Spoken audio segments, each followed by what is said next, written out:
A red mushroom suddenly sprouted on my hand. Out of curiosity, I reached out to pick it, but a sharp pain suddenly shot through my hand. From then on, anyone who came into contact with me would be infected with the same symptoms. I tried all sorts of remedies, burning it, picking at it with a needle, but nothing could cure the affliction on my hand. To avoid being burdened, my parents heartlessly abandoned me. From that day on, I rummaged through garbage heaps for food. I fought with stray dogs for scraps. I remember once, I was so desperate with hunger that I stole leftovers from an inn. I was surrounded by 3 or 5 burly men, beaten half to death, and thrown over the wall. I lay there for 3 whole days before clawing my way back from death's door. But the first thing I did when I woke up was to go right back to the inn's slop pail to look for something to eat. I don't know how long I lived like that. Then, that winter, the weather grew colder and colder, and new mushrooms stopped sprouting on my hand. The top layer of skin began to peel off, and normal skin grew back. Before long, I was completely healed, but I was still young. So I had to continue living as a stray, eating other people's scraps. Until I met my first brother. That day, I was starving. When I discovered a treasure trove in the city, the most famous brothel in the area, the Yihong Courtyard. Customers there would order delicacies and barely take a few bites. What the pimps and maids left behind, like chicken heads and feet, was a magnificent feast for me. And today, I was back again. But the doggy door I usually slipped through was gone. Had someone blocked it up? Just as I was starting to panic, the back door of the Yihong Courtyard creaked open. Startled, I quickly ducked into the bushes. I heard a woman cursing viciously. "I can't afford to raise you, so get lost. Don't you dare say you know me ever again." Then, something was thrown hard onto the ground, and the main door slammed shut. I even heard it being locked. Cautiously, I peeked out. There sat a young master, maybe 8 or 9 years old, looking completely lost on the ground. Another poor soul getting abandoned, I sighed to myself. Right now, filling my own belly is the only thing that matters. I finally found the crawl space and scrambled through on all 4s. I zipped straight into the kitchen and headed right for that massive food barrel. I packed up every scrap others didn't want and wrapped it all in a tattered cloth. Just as I was about to make my getaway, a worker suddenly spotted me. Where did this little thief come from? I hugged my treasure tight and bolted out of there as fast as my legs could carry me. As soon as I crawled back out, I saw that little young master still sitting there like a statue. The workers were already swinging the back door open. He is so dazed, they are definitely going to beat him to death. I lunged toward him and grabbed his hand. We ran like our lives depended on it, and thanks to me knowing every shortcut around here. After weaving through 3 different alleys, we finally shook them off. The 2 of us collapsed on the ground, gasping for air. The young master stared at me with wide eyes, looking at me like I was some kind of puzzle. "Who are you?" he asked, but I was so hungry my stomach was touching my back, so I didn't bother answering. I opened my little cloth bundle and picked out a fishtail. I carefully sucked it clean while the young master watched me, his eyes practically glued to the food. "Are you hungry too?" I reluctantly handed him a chicken neck. "Go on, eat it. Don't let it go to waste. I know the feeling of starving better than anyone." Once I finished, I stood up. Gnawing on the chicken neck, he asked in a raspy voice, "Where are you going?" I gave him a strange look. "Home, obviously." The young master froze, his mouth hanging wide open. Out of nowhere, he started bawling while clutching that chicken bone. Tears poured down his face as he sobbed, "I don't have a home anymore." Looking at him, I have never even cried like that myself. My heart softened. I pulled my bag of scraps closer and said, "Hey, don't cry. I will share half of my home with you. That way, we will both have a place to belong." "Really?" He stopped crying instantly. He asked me with those red, puffy eyes. I puffed out my chest. "Of course, though, my place is a bit of a dump. Don't you go acting spoiled." Then, I led him back to my home. It was just a broken down temple with wind blowing through the cracks. No beds, just some straw on the floor. But to me, this place was my entire world. "I am your home now, too," I announced with pride. "My name is Lin Shi. What is yours?" He looked at me blankly. "Jin Yuan." That night, I shared my only chicken foot with him, but Jin Yuan pulled 2 little gold beans out of his robe. "I only have these," he said. I was just busy mourning my half-eaten chicken foot, but the next second, my eyes were glued to those 2 shiny, golden things. Copying the head madam at the brothel, I popped one in my mouth and gave it a hard bite. It is real, trading a chicken neck for 2 gold beans. This is the best deal I have ever made. It wasn't a loss at all, but right after, a critical problem came up. How were 2 little kids like us supposed to protect this fortune? I paced around the ruined temple like a little adult. In the end, I hid the gold beans at the Buddha's feet. I kowtowed piously, begging the Buddha to protect the gold from being lost. and to bless me so I would always have a full meal to eat. But apparently, the Buddha wasn't listening. Just 2 days later, all our food was gone. I was worrying about it, but Jin Yuan was so scared he was trembling all over. He thought I was going to kick him out and said tremblingly, "I can eat even less. As long as you don't abandon me." I clapped my hands suddenly. "Let's go. We'll go to the market to pick up vegetable leaves." In the town market, the wealthy families only keep the hearts of the vegetables when they buy them. The discarded outer leaves are enough to feed us for days. I quietly told Jin Yuan that he needed to be quick with his eyes and hands. His mouth fell open in shock. "We even have to fight for rotten leaves?" "That's right. In our world, this is treasure." After a fierce battle, the two of us retreated, covered in dirt, clutching 2 big armfuls of vegetable leaves. I happily planned how we'd eat the best ones tonight, and the rest would last for 2 more meals. But before I could even finish my sentence, a boy suddenly darted out from the alley. He snatched most of the leaves from my arms and ran off. Jin Yuan was so angry he was about to cry. "Our vegetables," but I was used to it. I sighed, "You just have to get used to it. If you can't win the fight, you just have to accept your loss. Those are the rules for the poor." The two of us staggered back toward the ruined temple. On the way, we actually heard people cheering. "Great Lord is going to prison today." I froze. I'd heard people say he was a good official. If a good person died, why is everyone so happy? Jin Yuan understood even less. He just stared at the few rotten leaves in his arms, worried. We were almost home. I was looking forward to a meal of boiled greens. But just then, my ears twitched. I heard a faint whimpering sound. I pretended I didn't hear it. I wanted to hurry away, but Jin Yuan grabbed me. "Lin Shi, there's someone there." I frowned in annoyance. "I'm already starving with just you to feed. One more and we'll really starve to death. What if he has a family? Maybe they'll thank us with food." "I don't believe that. Not out here in the middle of nowhere. Unless he was thrown out here because he has no family." Thinking of this, my heart softened and I put down the vegetable leaves after all. I crept over quietly and parted the reeds. A young boy in a gray robe was lying on the ground. His eyes were shut tight. He was covered in blood, just like Uncle Joe's little kitten that was poisoned. A sharp pang of sadness hit my heart. I gathered my courage and brought my water flask to his lips. Jin Yuan also struggled to lift his head. Who would have thought the boy would suddenly gasp sharply? He only cried out one word, "Painful." I was instantly at a loss for what to do. Then, he blankly opened his eyes and looked at us, and tears streamed down his face. Thought I had hurt him, so I quickly told Jin Yuan to let go. The result was a thud. He fell heavily back onto the ground. The boy's eyes went wide. For a moment, he even forgot to cry. "Big brother, are you in a lot of pain?" I asked in a small voice. I suddenly remembered a big brother in our village whose foot was bitten by a dog. To stop his pain, the doctor knocked him out with a punch. That's right, if this big brother is in pain too, then I guess I'll just have to sacrifice my fist. I raised my fist high, ready to strike. The boy looked at my fist and gulped hard. "My leg is broken." I nodded solemnly. "Then you need my fist even more." Luckily, Jin Yuan grabbed and held me back. He quickly said, "I've seen the ladies from the Yihong courtyard. When they break a leg, they get sent to the clinic." The boy immediately gave him a grateful look. But the problem was, how do we get a person with a broken leg there? The two of us talked it over for a long time. Finally, we steeled ourselves and decided to steal Uncle Joe's flatbed cart. Jin Yuan stood watch while I went to pull the cart. But I was only 7 years old, my shoulders weren't even as high as the cart.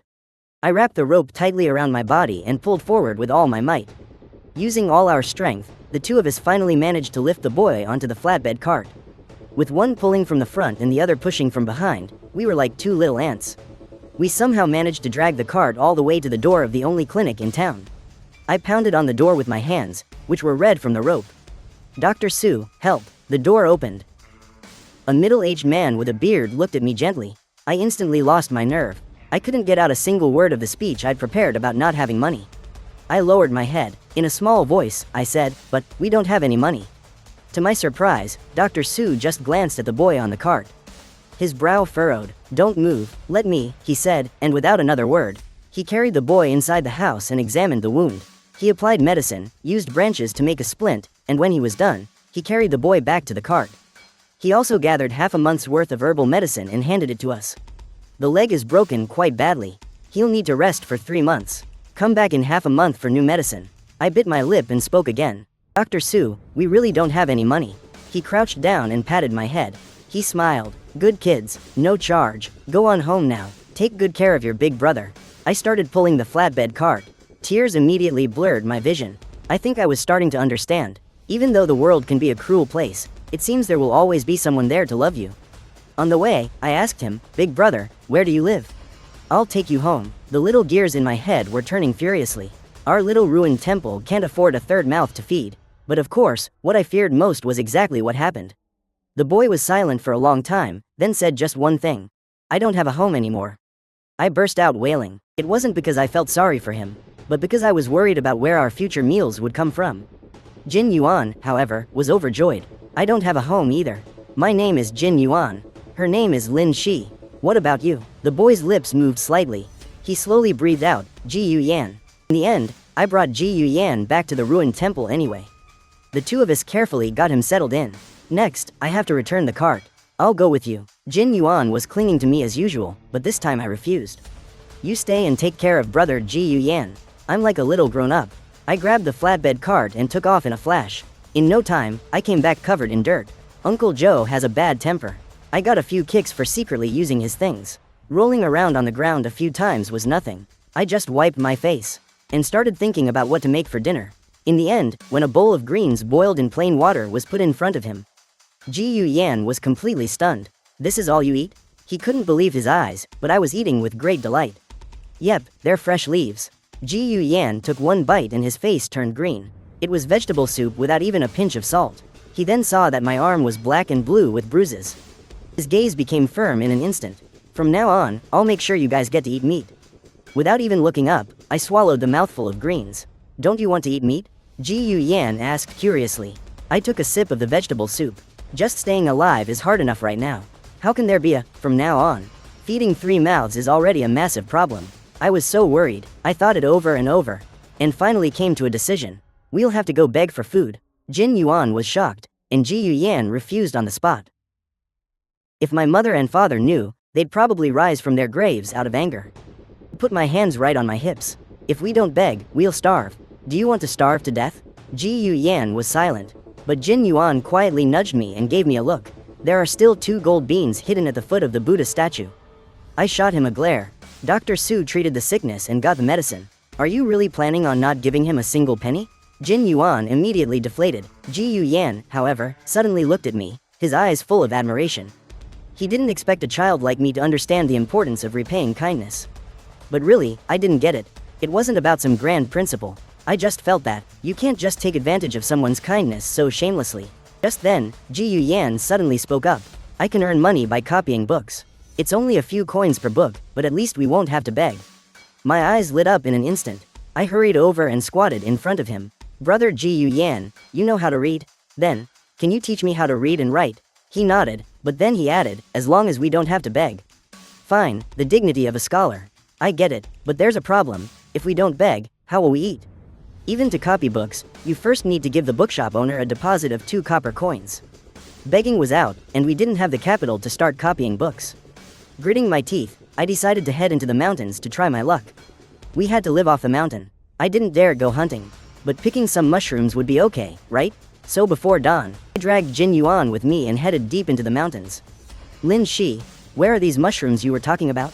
Jin Yuan was trembling with fear, but I kept a straight face. "Everything on the outskirts has been picked clean. We have to go deeper inside." But the deeper we went, the darker it became. Jin Yuan saw a big, thick snake and nearly wet his pants right then and there. To be honest, I was scared too.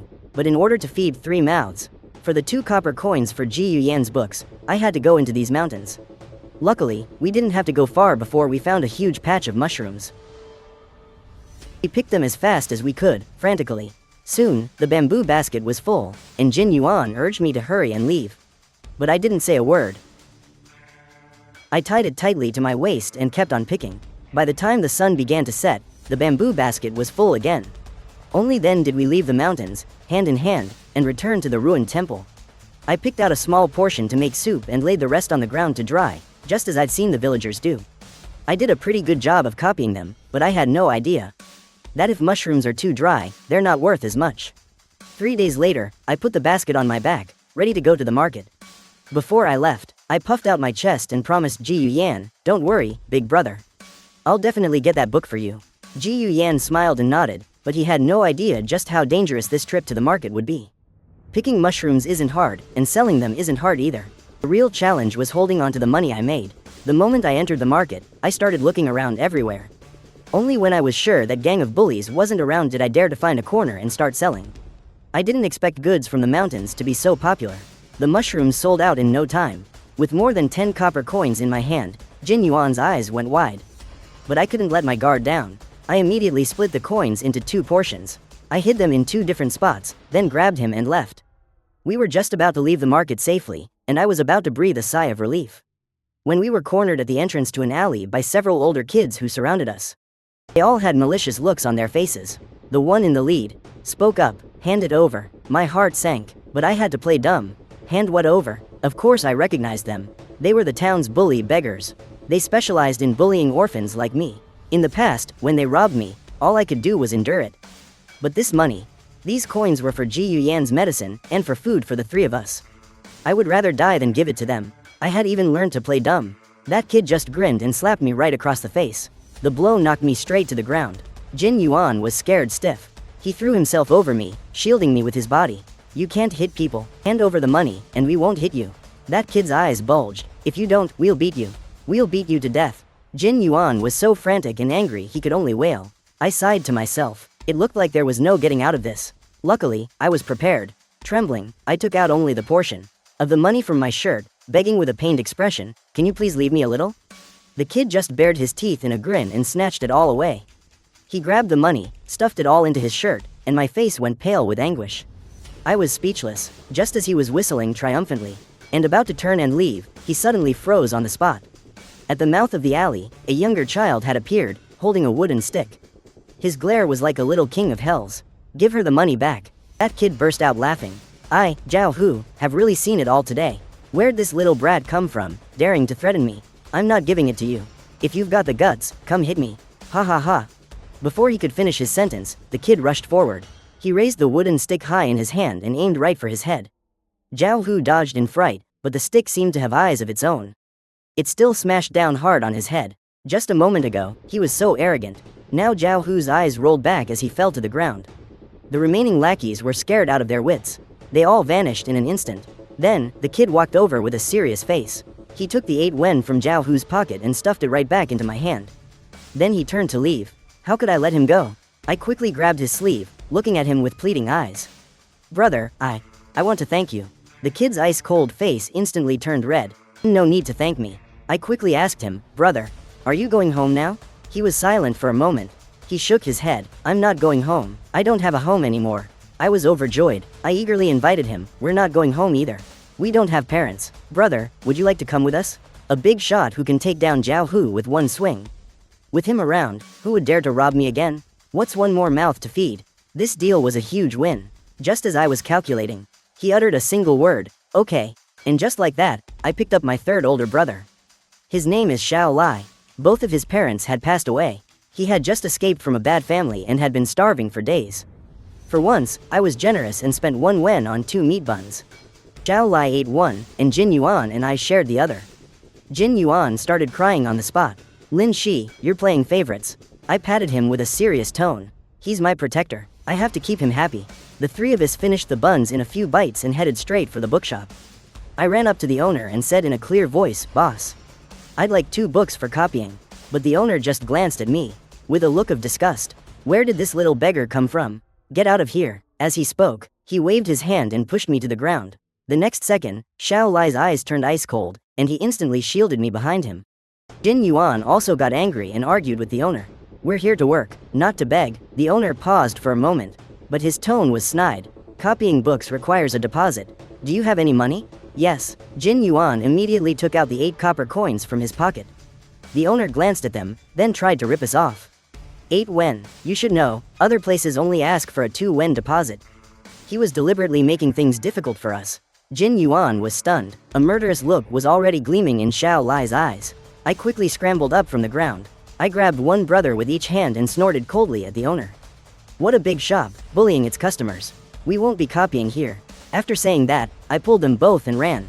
Just as it seemed Ji Yuyan's money-making plan was about to fail, Jin Yuan suddenly pointed to the end of the alley. "There's another one there." It was a small, newly opened bookshop. It looked very quiet and deserted. I wasn't feeling very confident. I tentatively called out for the owner, but for the longest time, there was no response from inside. Just as we were about to leave, a young scholar suddenly darted out, saying, "I'll take them. I'll take them. How many do you want? How many?" Jin Yuan instantly wised up. He clutched the 8 coins he had tightly and carefully asked, "How much is the deposit?" The scholar smiled and said, "2 coins for the deposit. I'll give you 4 coins for this book." Not only that, he even said that if we became regular customers in the future, the deposit would be waived. Now that's a real businessman. On the way back to the ruined temple, I hugged the 2 books. It felt like I was hugging gold ingots. I counted on my fingers. Today, we earned 16 coins and spent 10 coins. We still have 6 coins left. It's our family's very first income. But what made me happiest of all was finding my big brother, Xiao Lai. Whenever he's around, I feel especially safe. When we got back to the ruined temple, I immediately took out the warm buns. "Brother Ji Yu Yan, this is for you." Ji Yu Yan finished his bun gracefully. Then he picked up his brush and started copying the book, but he didn't even have a desk. He had to write with difficulty on his bedding, but his calligraphy was truly beautiful. Just then, Xiao Lai walked out without saying a word. To my surprise, he came back with a small wooden plank and propped it up with a few stones. He had managed to build a desk for Ji Yu Yan. Ji Yu Yan looked at Xiao Lai. Even though neither of them said a word, I could feel that they both understood each other. And I was their new hope. Soon, the steaming hot mushroom soup was ready. It still didn't have any salt, but Ji Yu Yan drank it with great relish. Xiao Lai's face, however, twisted in disgust. But then he looked at us and started to doubt his own taste buds. Seeing the look on his face, I couldn't help but worry. Brother Xiao Lai must think our food is awful because we're poor. We're almost out of mushrooms, too. It looks like we'll have to go into the mountains again. The moment I said that, Jin Yuan fell down with a thud. He plopped right onto the ground. Not that deep mountain full of creepy crawlies again. I turned my head and hit Brother Jin Yuan with a triple whammy of questions. Don't you want to earn money? Don't you like the feeling of having it? We can earn money just by picking mushrooms. You don't want to do that? Jin Yuan scratched his head blankly. Well, I guess that makes sense. But just then, Ji Yu Yan put down his brush. If you don't want to go into the mountains, then don't. I can copy 1 book a day. That's enough for us to eat. I was the first one to jump up and protest. No way. How can we put the heavy burden of providing for the family all on your shoulders, Brother Ji Yu Yan? I refuse to be a freeloader. And Brother Jin Yuan won't be one either. Right? Jin Yuan nodded dumbly, so I immediately started hyping him up. When we go pick mushrooms, we can earn even more coins in a day than Brother Ji Yu Yan. Jin Yuan's eyes lit up instantly. He grabbed the bamboo basket and was about to charge outside to go pick mushrooms in the mountains. If Xiao Lai hadn't stopped him, he would have rushed out the door right then and there. I stuck out my tongue. Oops, I think I hyped Brother Jin Yuan up a little too much. Early the next morning, after we finished our soup, I took a super energetic Jin Yuan, grabbed the bamboo basket, and was about to head into the mountains. Meanwhile, Xiao Lai just silently picked up a stick and followed behind us without saying a word. I, an orphan who had been wandering for 5 or 6 years, suddenly had 3 older brothers overnight. I immediately took my new second brother and third brother up the mountain to pick mushrooms. Then I turned and excitedly showed off to the villagers, "This is my second brother. And this is my third brother. I also have a sick big brother." But I didn't expect that right after the villagers left.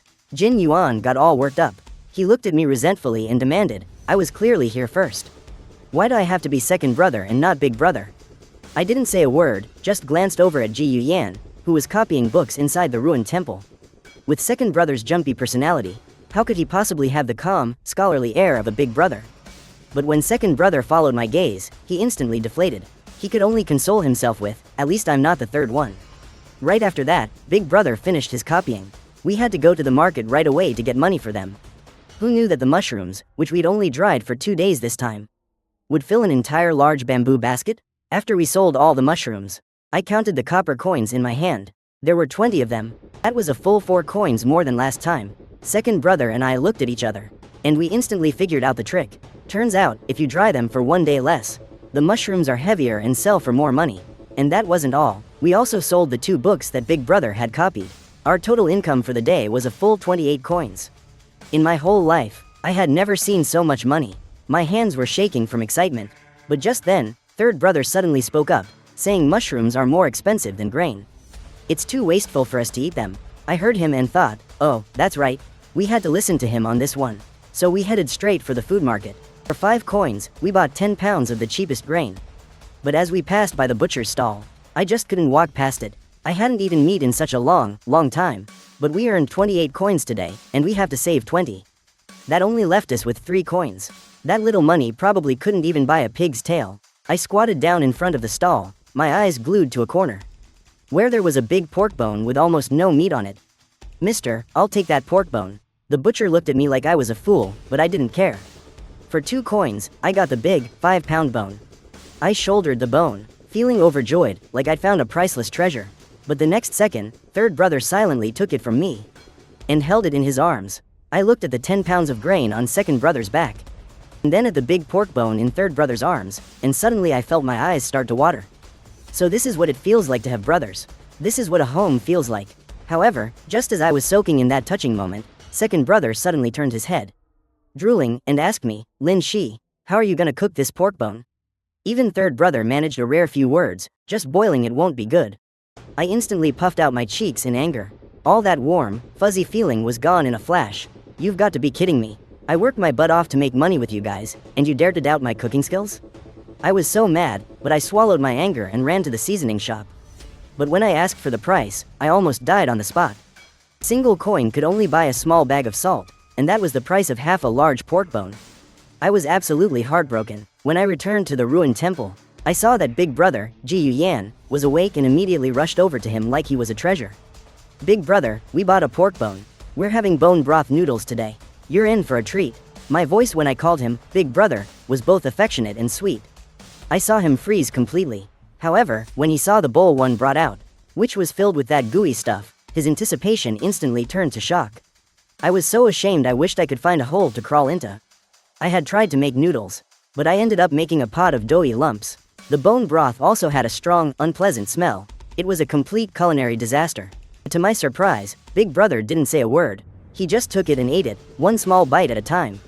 Even second brother and third brother, who are the pickiest eaters, finished every last bit without a sound. It was because that bowl of doughy lumps had salt in it.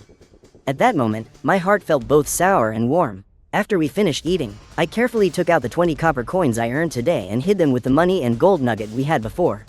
I calculated that in another 5 days, it would be time to get new medicine for big brother. So, for the next 3 days, I took my brothers deep into the mountains, and we frantically picked mushrooms, filling 3 whole bamboo baskets. It took us another 2 days to sell them all, adding the money big brother earned from copying books. We actually earned another 80 copper coins. I looked at the small mountain of copper coins piled at the foot of the Buddha statue. There were more than 100 coins in total. I was so excited, my eyes filled with tears. I had never seen so much money before. On the spot, I puffed out my chest and bragged to my brothers. "From now on, you just follow me. I'll make sure you get to eat meat. I'll make you all into great lords." Big brother was so amused by me. He laughed and gave us each a title: Lord Lin, Lord Xiao, and Lord Jin.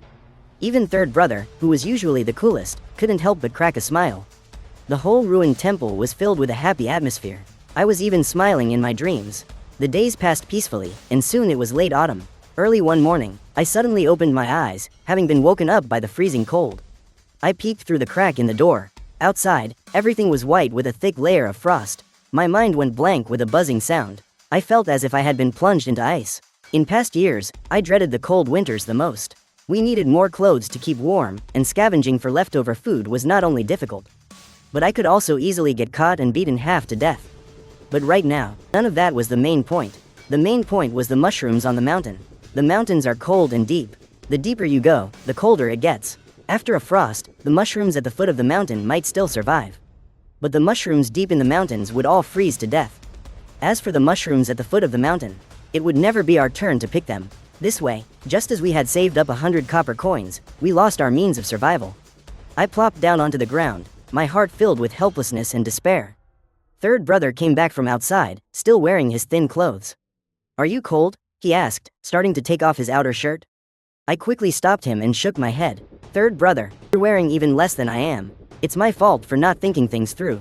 Lately, I've only been thinking about filling our stomachs and forgot about winter clothes." Since our only quilt was given to our injured big brother, Jin Yuan, lying on the straw mat, was shivering and curled up like a hedgehog. Second brother, I rushed over and shook Jin Yuan awake. When people feel the cold while they're sleeping, that's when they're most likely to freeze to death. I've seen many kids like us lie down in the heavy snow and never get back up again. Thankfully, it was only the first frost today. After Jin Yuan woke up, he wasn't shivering and coughing anymore, but his lips were a little pale. I quickly cooked some dough drop soup and brought it over for him to have a nice, warm bowl. Finally, I took out all the money from the foot of the Buddha statue. I made a huge decision. Today, I was going to get a new dressing for Big Brother's wound. We'll give the gold bean to Dr. Sue, and with the rest of the money, we'll buy a cotton quilt. But before that, I still needed to rent a flatbed cart. I jogged all the way to town, rented a flatbed cart, and pulled it back to the ruined temple. Second brother and third brother carefully lifted Big Brother onto the cart. It's so good to have two healthy older brothers. Xiao Lai took the initiative to pull the cart. Jin Yuan was in charge of pushing. The two of them would switch occasionally. They were panting, but it was still bearable. I trotted along behind them. When we were still a short distance from the clinic, we saw a group of soldiers walking out from the clinic. They were wearing iron vests.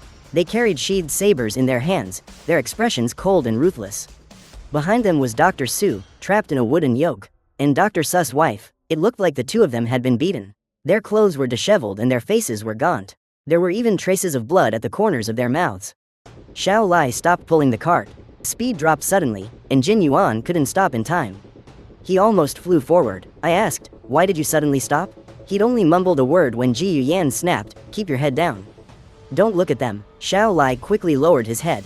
Jin Yuan was a beat too slow and made eye contact with one of the sword-wielding guards. Luckily, his eyes were vacant, looking just like the landlord's idiot son. The guard only glanced at him before turning away. Why is his mouth so tight? What kind of reward did the magistrate promise him? Let's take him to the county dungeon and see which is harder, his mouth or the torture instruments. After saying that, he even kicked Dr. Sue. Under Xiao Lai's intentional control, we walked along slowly, until we had put some distance between us and the sword-wielding guards' figures had disappeared from sight. Only then did we dare to stop in front of the clinic. My eyes filled with tears. I didn't understand what crime Dr. Sue had committed to be treated like this. Ji Yuyan clenched his jaw, not saying a word. Jin Yuan looked left and then right. He scratched the back of his head. What are we going to do about Big Brother's leg? Yeah, Dr. Sue is gone now. Who's going to treat him? I couldn't hold it in anymore, and tears streamed down my face. We can only go to the county town, Xiao Lai said with a frown. But at the speed we pull this cart, it takes 2 hours just to get from the ruined temple to town. Going from the town to the county seat takes a full 8 hours, meaning a 16-hour round trip. We couldn't even handle pulling an empty cart that long, let alone one carrying a person. I gritted my teeth. Let's just wait here. What if Dr. Sue comes back? No one disagreed, so I pushed open the clinic's main doors, and we placed Big Brother on the examination bed. We waited quietly, but half the day had already slipped by. Still, no one showed up. I was so hungry, I just couldn't take it anymore. I dragged my third brother out to buy 4 steamed buns, and then we headed back to the clinic. Each of us took a warm, fluffy bun. After just a couple of bites, it felt like pure heaven. I was stuffing my face, when suddenly, there was a sharp creak of wood, and then, the lid of the chest behind Big Brother's bed cracked open just a tiny bit. It scared the life out of me. I almost dropped my bun on the floor. Who's there? Whoever was inside didn't say a word. They just stared at my bun. Their eyes were full of longing. They must have been starving too. I didn't say anything either. I just crouched down right in front of the chest, and took a huge bite. The smell of the meat and green onions wafted right under my nose. The person inside held out for a while, but then, they actually slammed the lid shut. Talk about, out of sight, out of mind. I was honestly speechless. I tucked my bun into my shirt and yanked the chest open with all my might. There he was. A frail, skinny little boy, curled up in the corner of the wooden box. He looked terrified. He immediately covered his face with both hands, his little body trembling. I'd never seen a boy so timid before. Who are you, and why are you hiding in here? The boy didn't answer. I thought for a moment, and held out the half of the bun I had left. The aroma was just too much for him. He swallowed hard, unable to resist any longer, and finally took it, nibbling on it slowly. He was clearly a boy, but he was more delicate and refined than most girls I knew. My curiosity was about to burst. Come on, tell me who you are. Do that, and I'll give you another bun. The boy swallowed the last bite, and licked his lips. Then, in a tiny, raspy voice, he said, "My name is Su Yi. My daddy and mommy, they were taken away by some bad people. They told me to hide, and said if they weren't back in one day, I should run as far away as I could." He was trying so hard not to cry, his voice getting quieter and quieter. It hit me then. He was Dr. Su's son. His mother must have sensed the danger and told the child to hide. Right then and there, a surge of determination rushed through me. Dr. Sue had always been so good to us. I had to pay him back somehow. Now that he was in trouble, I would look after his child. Without a second thought, I told my second brother to go buy more fresh buns for Su-yi. I promised him we'd stay right there and wait with him. Su-yi looked so grateful, he looked like he was about to burst into tears. And so, the four of us stayed at the clinic, waiting from dawn until the sun went down. But eventually, we just couldn't keep our eyes open anymore. I was jolted awake by the sound of sobbing. I opened my eyes to see Su-yi kneeling, in front of two bodies. My heart skipped a beat, and I scrambled over to him as fast as I could. It was Dr. Su and his wife. They looked like they'd been through something horrible. Their bodies were covered in wounds. Lin Shi, don't look. My big brother's voice was gentle as he tried to stop me, but just as he spoke, my third brother covered my eyes with his hand. But it was too late. That horrific sight was already burned into my mind. So besides freezing, starving, or being beaten to death, there are other cruel ways to die. My heart was completely shaken. Su-yi was still prostrated on the ground, wailing. My heart ached for him. I went over and took his hand. I whispered, "Brother, if you don't mind, why don't you come with us? Although we're a bit poor and shabby, we have no money and can't afford meat," but I had made up my mind. If Su-yi didn't want to come with us and wanted to find his relatives, I would give him the 2 gold beans. I'd also have to remind him to hide them well, so no one would find them. He could use them to get married in the future. But I never expected that Su-yi would only hesitate for a moment before nodding. My expression froze. Logically, I didn't want another mouth to feed. But Dr. Su was such a good person. I couldn't be cruel to his child. Besides, Su-yi was as thin and weak as a little girl. He would probably die alone in this cold winter. Alright, fourth brother, from now on, we're a family. I sighed. Dr. Su and his wife's bodies couldn't be left in the clinic for long. At eldest brother's suggestion, we kids worked together to dig a pit. I took out 20 wen coins. It was just enough for a cheap coffin. We couldn't afford a tombstone. We could only take a wooden plank and stick it on the grave mound, with eldest brother simply writing Dr. Su and his wife's names on it. Mom, Dad, your son has been unfilial. I can only leave you here. In the future, I will definitely take revenge and move your graves to a better place. Su-yi kowtowed 3 times, his head hitting the ground hard. Revenge, who wouldn't want it? Back at the clinic, Su-yi sat in a daze. Sad and lost. I was sad too. There was no one to treat eldest brother's leg anymore. We would still have to go to the county town. Third brother bit his lip. Beside him, Su-yi came back to his senses. You need to treat a broken leg, right? I studied with my father for a few years. I know a little, but my skills aren't as refined as my father's. It might hurt a little. As he spoke, his eyes turned red again. I quickly tried to distract him. Okay, we can't stay in the clinic. Fourth brother, pack your things and come home with us. Su-yi gave a sad smile and, with tears in his eyes, wrapped up all the medicines in oil paper. These were the foundation of the clinic, and also what Ji Yuyan needed most. Are we just taking these? Aren't we taking anything else? Su-yi didn't understand. I didn't say anything. I showed him with my actions. Then, we practically emptied the entire clinic. If the medicine cabinet hadn't been too heavy, and if the ruined temple had room for the bed, I would have wanted to take it all. The 5 of us trudged back to the ruined temple. Only then did Su-yi understand why we had to pack everything. This ruined temple offered nothing but shelter from the wind and rain. Luckily, the clinic had plenty of useful things. A few quilts. The thinner ones were spread on the straw, the thicker ones used as blankets. Cotton shoes were a bit big, but wearable. We could just add a few more layers of cloth inside. Most importantly, we now had a lot of intact pots, bowls, ladles, and basins, model. I put the small, beat-up pot I used before in the corner and took out the large, intact iron pot. I grabbed 2 handfuls of rice and added 3 scoops of water. I started a fire to cook the kanji. Second brother and third brother went to return the flatbed cart. They also got the deposit back. By the time they returned, the rice was cooked perfectly soft, bubbling happily in the large iron pot. I took out clean porcelain bowls and set aside 5 full bowls of kanji.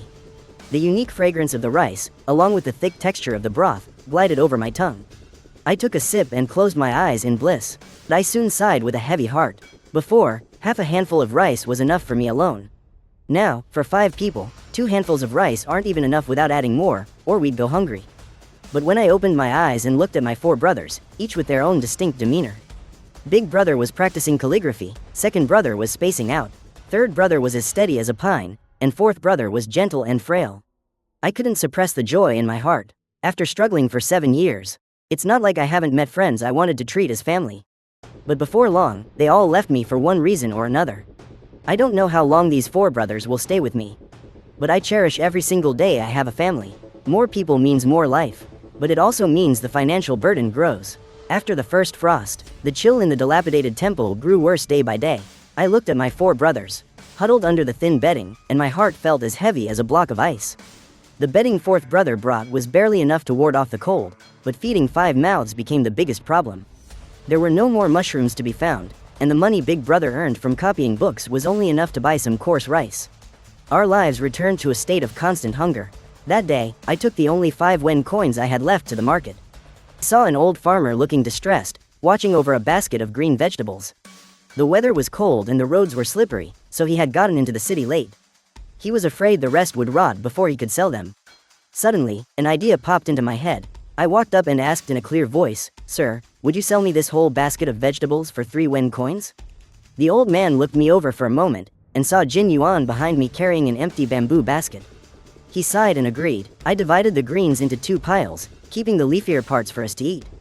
I tied the fresher-looking ones into small bundles and squatted by the back door of a restaurant to sell them. The passing maids and servants saw that the vegetables were fresh and cheap, and they sold out in less than an hour. I made a net profit of 8 wen coins. As I walked back holding the copper coins, I felt a spring in my step. The business was profitable. From then on, I went to the vegetable fields on the outskirts of the city before dawn every day to negotiate wholesale prices with the farmers. They sold me the second-rate vegetables they had left over for an extremely low price.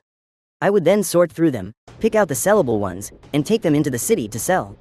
Second brother was in charge of helping me with the accounts. Third brother was strong, so he carried the vegetables for me.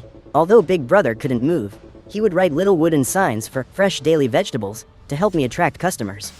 And fourth brother would watch over the temple and have hot kanji ready for us when we returned. But we only had peace for a few days before trouble came knocking.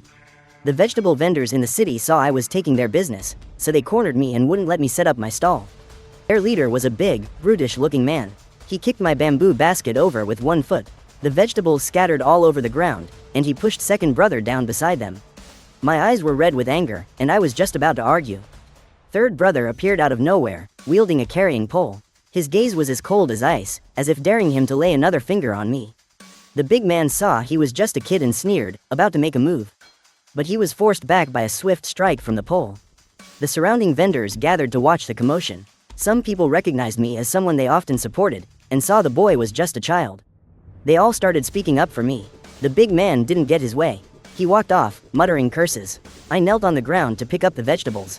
Tears fell onto the leaves. Second brother quietly ran over to help me pick them up. Third brother also knelt down and brushed the dirt off the leaves for me. "Don't be afraid, I'll protect you from now on." After that incident, I actually became more resilient. I moved my stall to a busier street corner and even learned some tricks for hawking my wares. Business was surprisingly better than before. After I saved up some money, I rented a small pushcart and stopped selling just green vegetables. I also started buying free-range eggs and pickled vegetables from the farmers. With more variety, my customers became more regular. Under Su Yi's care, Ji Yu Yan's leg gradually healed enough for him to walk. When he wasn't copying books, he would also help me with the accounts and teach the rest of us how to read and write. Shin Yuan was charming and sweet-talking, and got along well with the customers. He could often bring in big business. Xiao Lai was still as quiet as ever, but he would always silently take on all the heavy lifting when we were at our most tired and busiest. As for Su Yi, she organized the medicinal herbs from the clinic and would occasionally treat the neighbors for minor illnesses, in exchange for some rice and flour to help with our household expenses. Our life was like a spider's web in the eaves of a ruined temple. Through wind and rain, it was slowly woven into something warm. In the blink of an eye, 8 years passed. With the savings we had accumulated, we built a small courtyard next to the ruined temple, finally saying goodbye to it. In the courtyard, we set up a vegetable rack and raised a few chickens and ducks. Xiao Lai used his martial arts skills to occasionally escort the town's merchants for some silver. To help with the family expenses, Jin Yuan learned to read many characters from Ji Yu Yan, and could also copy simple books. Su Yi dedicated herself to her family's medical knowledge, and her reputation began to grow in the nearby county towns. And I was still the backbone of the family, holding the purse strings. One day, when I rushed back from the city, I saw eldest brother hunched over his desk, his expression exceptionally grave. He was stroking an old, dog-eared book and said to me, "Shi Mei. In 3 more months, it will be autumn. I want to go and try."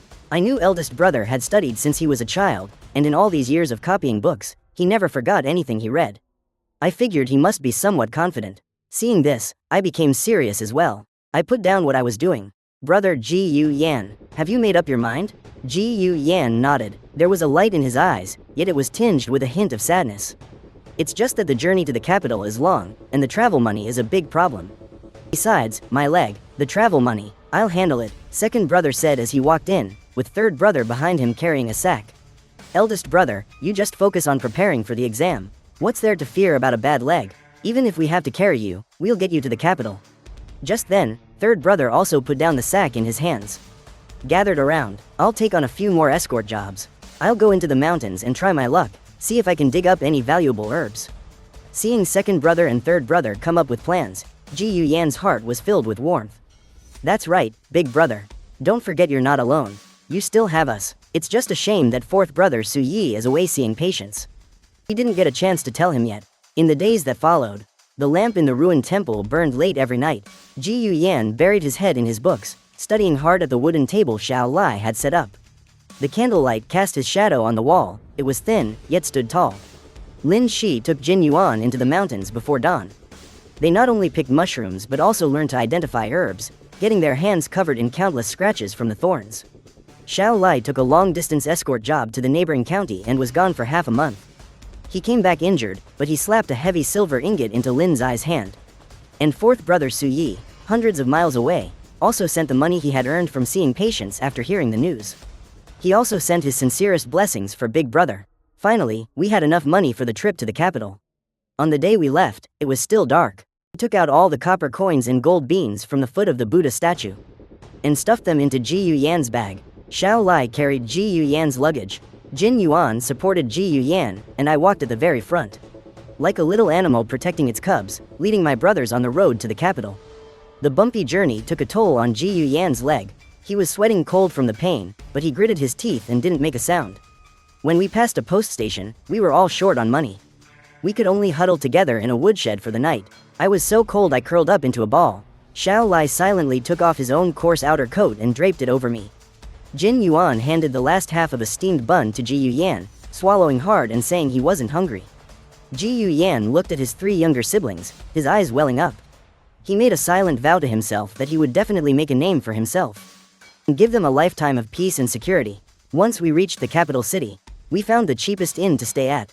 Ji Yu Yan immediately dove into the endless sea of studying for his exam.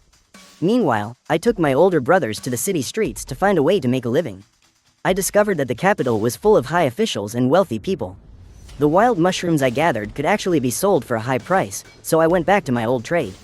Every day, I'd go to the mountains outside the city before dawn to pick mushrooms, then carry them on a shoulder pole to the restaurants to sell. But the capital wasn't like our small town.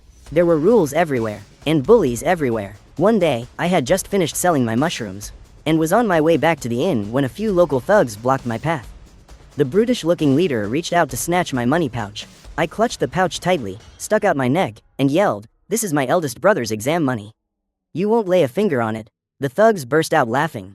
They reached out to shove me, but just then, a figure suddenly rushed over and slammed a fist into the leader's face. It was Xiao Lai. He had been on his way to an escort agency to find work and happened to see what was happening. Xiao Lai was a skilled fighter. In just a few moves, he sent the thugs running. But he got a cut on his arm in the process, and it was bleeding freely. My face turned pale with fright. I started crying and began tearing at the hem of my own clothes, trying to make a bandage for him. But Xiao Lai just grinned. He pushed the money pouch back into my hands and said, "It's nothing. Protecting you and the money is more important than anything." After this incident, Jin Yuan became worried. He looked at Xiao Lai's wound, and then at Ji Yu Yan, who was growing more gaunt by the day in the inn. Suddenly, he remembered the jade pendant he always kept close to his chest. It was the only thing he had on him when he was abandoned. The jade was clear and pure, with the character for Jin carved on it. He secretly took the jade pendant to a pawn shop. When the shopkeeper saw the pendant, his expression changed drastically. He hurriedly asked where the pendant came from. Jin Yuan just said he was an orphan living on the streets and that it was a family heirloom.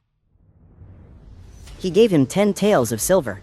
As Jin Yuan walked back to the inn with the silver, his eyes were red-rimmed. I asked him where the money came from. He just said he was lucky and found something valuable. Although I had my doubts, I didn't ask any more questions. I just carefully put the silver away, found a doctor to treat my third brother's arm, and also bought better ink and brushes, and some nutritional supplements for my eldest brother.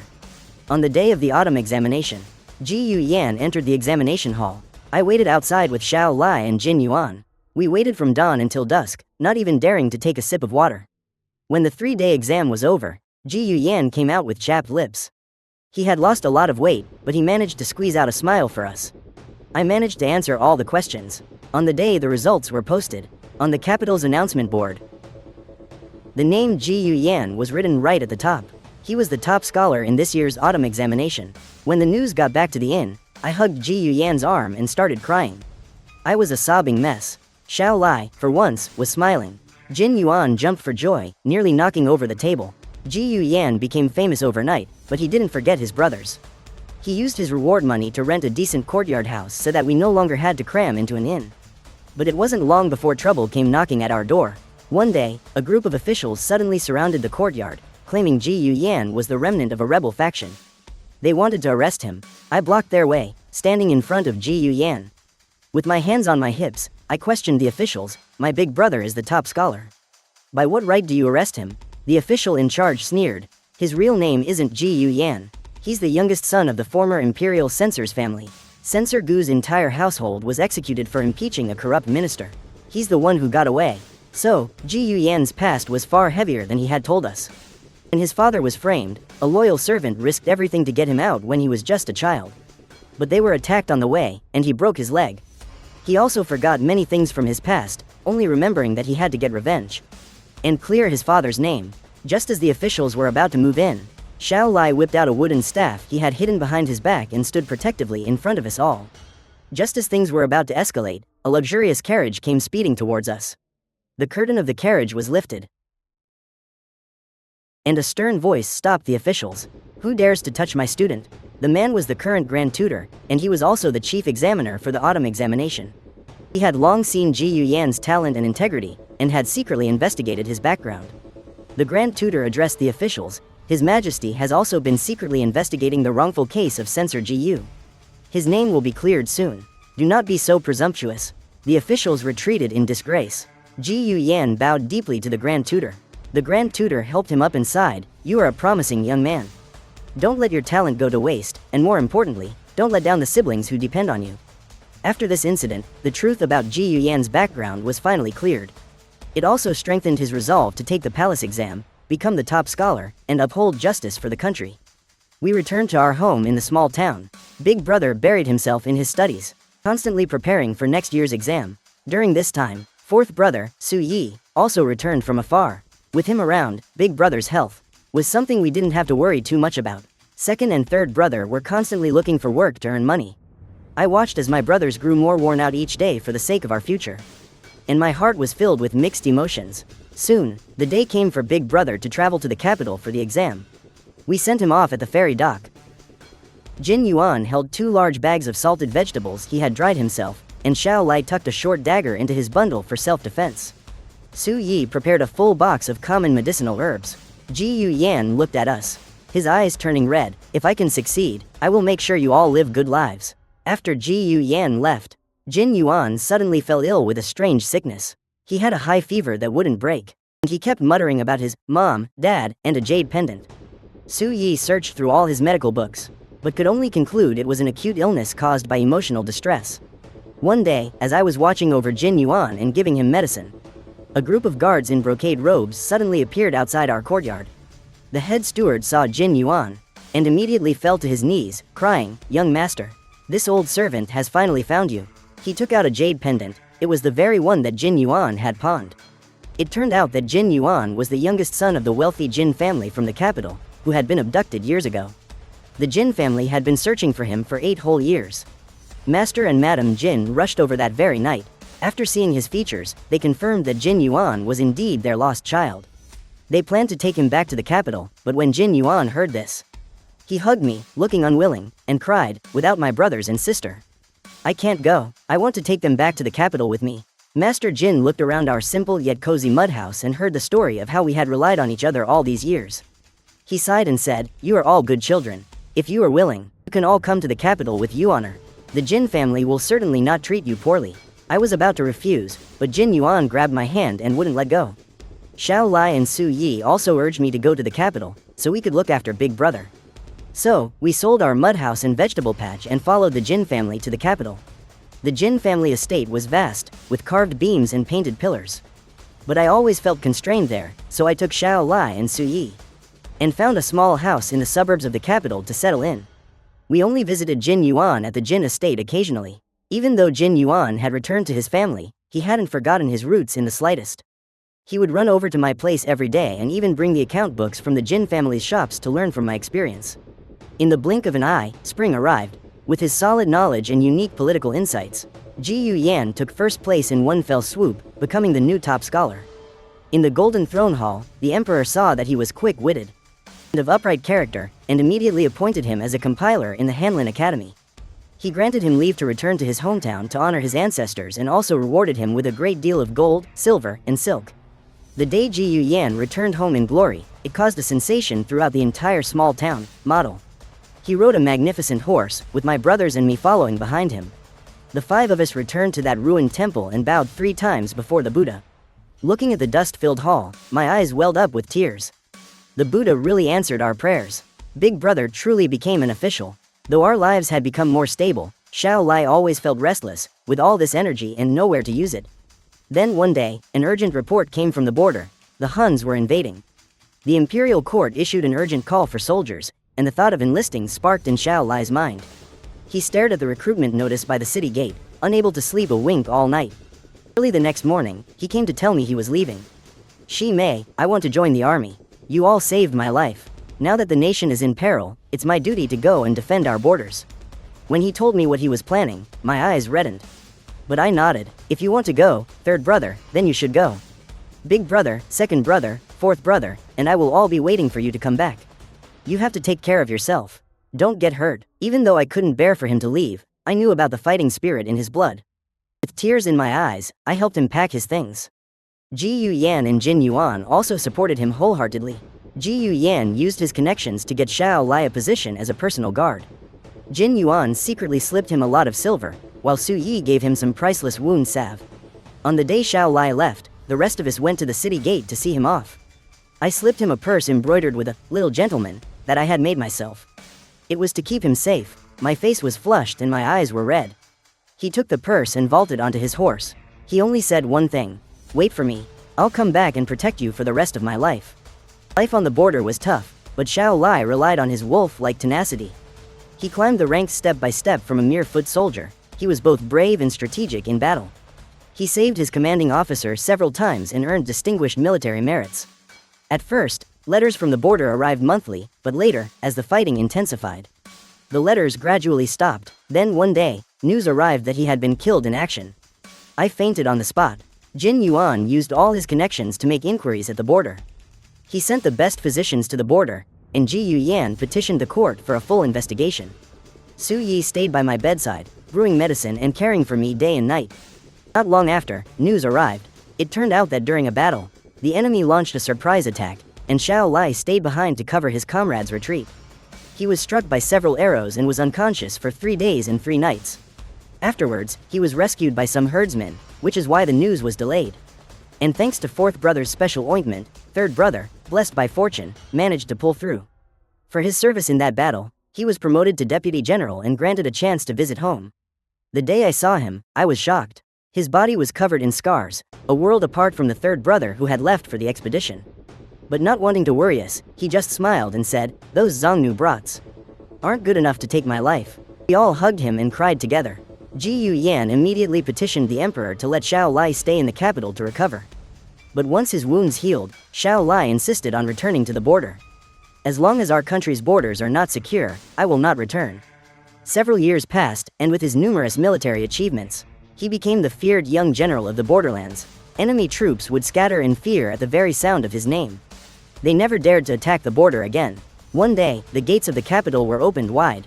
The people lined the streets to welcome him. After the border was secured, third brother returned to the capital in triumph.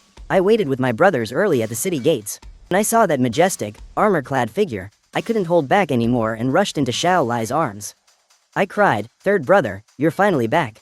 Xiao Lai put down his long spear and gently hugged me. His voice was hoarse as he said, "I'm back." It was as if we were back in the old days when we were all together. Su Yi opened a small clinic in the capital. His medical skills were already excellent. Plus, he was willing to study. reading through our father's medical books countless times. He often went deep into the mountains to gather medicinal herbs. Once, the prefect's wife contracted a stubborn illness. They sought out famous doctors to no avail, until someone recommended Su Yi. He carried his medicine box to the prefect's residence and first conducted a careful examination. Then he decocted 3 doses of a unique herbal soup, and the lady's condition actually began to improve day by day. The prefect himself came to thank him, calling him a divine national healer. From then on, Su Yi's clinic was always bustling with people. Meanwhile, Ji Yu Yan was already a third-ranked grand censor in the imperial court, known for being incorruptible. He impeached many corrupt officials and was deeply beloved by the people. Zhao Lai was appointed as a general by the emperor and sent to guard the border. Jin Yuan gradually took over the family business. He was sharp, and with the down-to-earth spirit he learned from my small business, he managed the Jin family's textile and grain businesses meticulously. But he never forgot the poor days we went through and even opened a charity porridge stall. To help the poor and needy, he always told people, "Everything I know, my sister taught me." And I wasn't idle in the capital either. With the startup money from Jin Yuan, I opened Shiwei House, specializing in fresh fruits, vegetables, and cured meats from all over the country. Because the goods were authentic and the prices were fair, and since I often helped the poor, Shiwei House became a one-of-a-kind shop in the capital. Even the empress often sent her people out of the palace to buy from me. During this time, it wasn't like we didn't face any challenges. Ji Yu Yan, being upright in his official duties, offended a powerful minister at court. He was framed for treason and colluding with the enemy, and thrown into the imperial prison. We were frantic for days. Jin Yuan used all of the Jin family's connections to pull strings. He spent hundreds of thousands of silver taels to clear the way.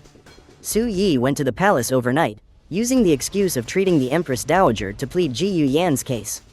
He said Ji Yu Yan was a man of integrity, with the nation's best interests at heart. And there was no way he would collude with the enemy. As for me, I gathered Shiwei houses, loyal customers and the common people who had received Ji Yu Yan's help to submit a joint petition, attesting to Ji Yu Yan's innocence. But the most crucial thing was, good news came from the border. Zhao Lai had completely defeated the Xiongnu. When he returned to the capital, he specifically brought the enemy general's letter of surrender. He knelt outside the Golden Throne Hall, pledging his own life to vouch for Ji Yu Yan's character. Lord Ji Yu is my savior, and even more so, a pillar of our nation. If he colluded with the enemy, I am willing to share his punishment. The emperor already cherished talent, and seeing so many people vouch for him, he ordered a thorough investigation, which ultimately cleared Ji Yu Yan's name. He even promoted him, sending him to Jiangnan to serve as the prefect. Before Ji Yu Yan left the capital, he held our hands and said, "If it weren't for you all, I would have been a prisoner long ago. To have you as my family in this life is my greatest blessing." After Zhao Lai returned triumphant, he was named the general who protects the nation. The emperor wanted to reward him with fine lands and a mansion. But he asked for only one thing. "My sister, Lin Shi, has protected us since we were children.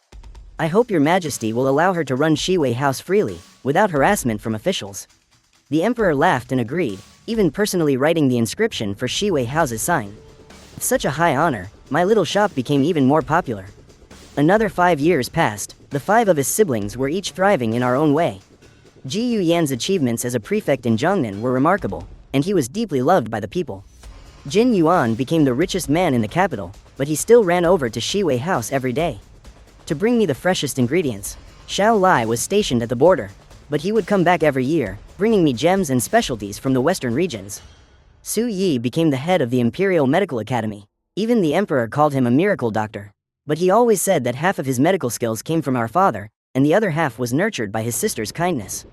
Today is my 27th birthday, and also the 20th anniversary of when we all met. My brothers started preparing early. Ji Yu Yan personally wrote a piece of calligraphy. On it was written, "A life without worries, year after year." Jin Yuan searched all over the capital, bought me the most exquisite jade hairpin.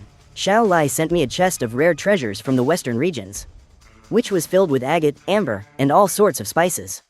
All of them were items rarely seen in the Central Plains.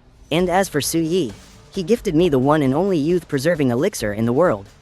That day, our estate was decorated with lanterns and banners. Dozens of tables were set for the banquet, and even the emperor and empress sent people with congratulatory gifts. For a moment, I was the center of attention. I was wearing a newly made silk dress, and looking at the 4 brothers before me, their eyes full of doting affection, I felt mine suddenly well up. I remembered that afternoon many years ago, when I was so hungry I gnawed on fish bones. I remembered the boiled vegetable leaves in plain water at the ruined temple, and the hardships of our journey to the capital. I remembered all those days and nights we struggled just to survive. Back then, I thought that simply having a full meal was the greatest happiness imaginable. But now, I have 4 brothers to shelter me from the storms, a stable home, and endless warmth. The next day, we held a banquet in the Jin family's grand estate. The 5 of us, children who came from a ruined temple, have now all become important figures in our own right. After a few rounds of drinks, Jin Yuan swirled the wine in his cup and said, "Back then, if Shi Mei hadn't shared her chicken feet with me, I would have starved to death long ago. If Shi Mei hadn't rescued me from the reed marshes, I would have had no chance of survival either." My third brother, Xiao Lai, who rarely spoke, added, his voice as deep as ever, "Without Shi Mei, I'd still be wandering homeless." Su Yi, his eyes red, said, "Shi Mei is my savior, too. She's also my family." I looked at the 4 brothers before me, my eyes welling up again. From boiled vegetable leaves in plain water at a ruined temple, to a table full of fine wine today. From not having enough to eat back then, to each of us thriving now. All the hardships we endured have forged a bond that's etched into our very bones. Ji Yu Yan raised his cup, stood up, and said, "The 5 of us siblings are where we are today. All thanks to Shi Mei, our pillar of support. From now on, we will protect her and ensure she has a peaceful life." Jin Yuan stood up too, patting his chest and declaring, "Whoever dares to bully my sister will have to get through me first. All the wealth of the Jin family belongs to my sister." Xiao Lai also rose, his hand resting on the hilt of his sword. "My iron cavalry will always protect my sister." Su Yi also came over to me with a concerned look. At that moment, I just wanted to cry, but they were tears of gratitude. Ji Yu Yan noticed my emotions and said gently, "Zaire, why are you crying?" I wiped away my tears, shaking my head with a smile. "I'm not crying, I'm just happy." Jin Yuan quickly handed me a pastry. "Here, try this. It's a dessert from the imperial kitchen. I paid a fortune to get it from the palace." Xiao Lai then placed a piece of deboned meat into my bowl. "Eat more, look how skinny you still are." I nibbled on the pastry, looking at my 4 brothers, and suddenly felt that sharing my home with Jin Yuan at the ruined temple gate, saving Ji Yu Yan, stopping Xiao Lai, and bringing Su Yi back with me were the best things I've ever done in my life. The night grew deeper, and the banquet came to an end. I leaned against the old locust tree in the courtyard. My eldest and second brothers were fanning me, while my 4th brother peeled fruit for me. My 3rd brother was in front of us, performing a sword dance he had learned in the army.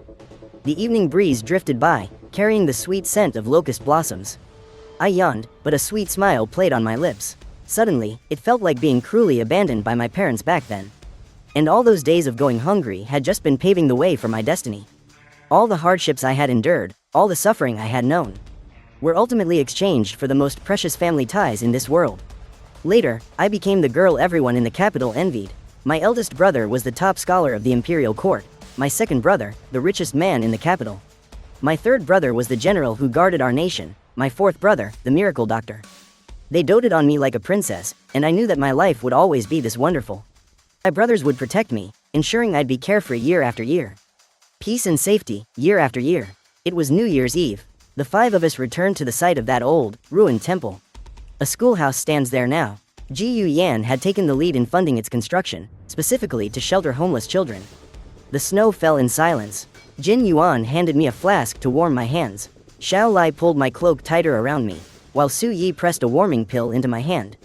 Ji Yu Yan smiled and offered me a sprig of plum blossom. "Shi Mei, in this new year, may you be free from worry for all the years to come." I gazed at my 4 brothers beside me as snowflakes landed in my hair. But my heart felt so very warm. I realized then that a home was never just a house. It's knowing that no matter how far you go, there will always be someone thinking of you, protecting you. It is a bond that exists regardless of poverty or station. A connection that will never leave you nor forsake you.